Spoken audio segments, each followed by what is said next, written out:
मैं राजकुमार आनंद, मैं दिल्ली सरकार में मंत्री हूं। मेरे पास 7 पोर्टफोलियो हैं, लेकिन आज मैं बहुत व्यथित हूं। इसलिए आप लोगों को मैं अपना दुख साझा करने आया हूं। मैं राजनीति में जब आया था, जब अरविंद केजरीवाल जी ने कहा था कि राजनीति बदलेगी तो देश बदलेगा, लेकिन आज बड़े अफसोस के साथ कहना पड़ रहा है कि राजनीति तो नहीं बदली, लेकिन राजनेता बदल गए। आम आदमी पार्टी का जन्म ही भ्रष्टाचार के खिलाफ आंदोलन से हुआ था, लेकिन आज ये पार्टी खुद भ्रष्टाचार के दलदल में फंस चुकी है। मेरे लिए मंत्री पद पर रहकर इस सरकार में काम करना असहज हो गया है। मैं अब इस पार्टी, इस सरकार और अपने मंत्री पद से इस्तीफा दे रहा हूं, क्योंकि मैं इन भ्रष्ट आचरणों में अपना नाम नहीं जुड़वाना चाहता। मैं नहीं समझता कि हमारे पास शासन करने की कोई नैतिक ताकत बच गई है। बाबा साहेब डॉक्टर भीमराव अम्बेडकर ने पे बैक टू सोसाइटी का जीवन मंत्र दिया था। उसी के वजह से मैं एक व्यापारी होते हुए भी एनजीओज में आया, एमएलए बना, जनप्रतिनिधि बना, मंत्री बना कि लोगों की सेवा होगी।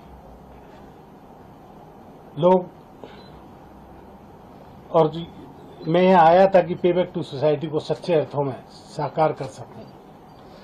इसी उद्देश्य से मैं आम आदमी पार्टी और अरविंद केजरीवाल जी के साथ खड़ा हुआ, जो बाबा साहेब के आदर्शों पर चलने की बात करते हैं। बाबा साहेब का फोटो हर प्रेस कॉन्फ्रेंस, हर सरकारी दफ्तर पर लगाते हैं, लेकिन जब बाबा साहेब के बातों की बात आती है, देखिए रिजर्वेशन तो संवैधानिक मजबूरी है, लेकिन जब बात रिप्रेजेंटेशन की आती है, जब हम ऐसी जगहों पर अपने आदमी भेजने की बात करते हैं, दलित समाज अपने आदमियों को ऐसी जगह भेजने की बात करता है, जैसे हमारे यहाँ 13 राज्यसभा सांसद हैं आम आदमी पार्टी के, उनमें से एक भी दलित या पिछड़ा या महिला कोई भी नहीं है। तो ये जब रिप्रेजेंटेशन की बात आती है तो ये पार्टी अपना पीछे हो जाती है। जैसे पिछले दिनों विधानसभा ने बहुत सारे फेलोज की भर्ती की, जिसमें लाखों रुपए सैलरी थी, हजारों नहीं लाखों रुपए सैलरी थी, 2-2 लाख रुपए सैलरी थी, और उसमें दलितों को कोई भी जगह नहीं दी गई, दलितों को बिल्कुल नहीं लिया गया उसमें। तो मैं SC ST का भी मंत्री हूं, समाज कल्याण मंत्री भी हूं। अगर ये मेरे होते हुए ये सब काम ना हो तो मुझे नहीं लगता कि मेरा यहाँ होना जायज है। इस पार्टी में दलित विधायक, पार्षद और मंत्री का कोई सम्मान नहीं है। इनके अग्रणी जो नेता हैं उनमें कोई भी दलित नहीं है, कोई भी संगठन में दलित नहीं है, जो ऊंचे संगठन है, किसी राज्य का प्रभारी दलित नहीं है।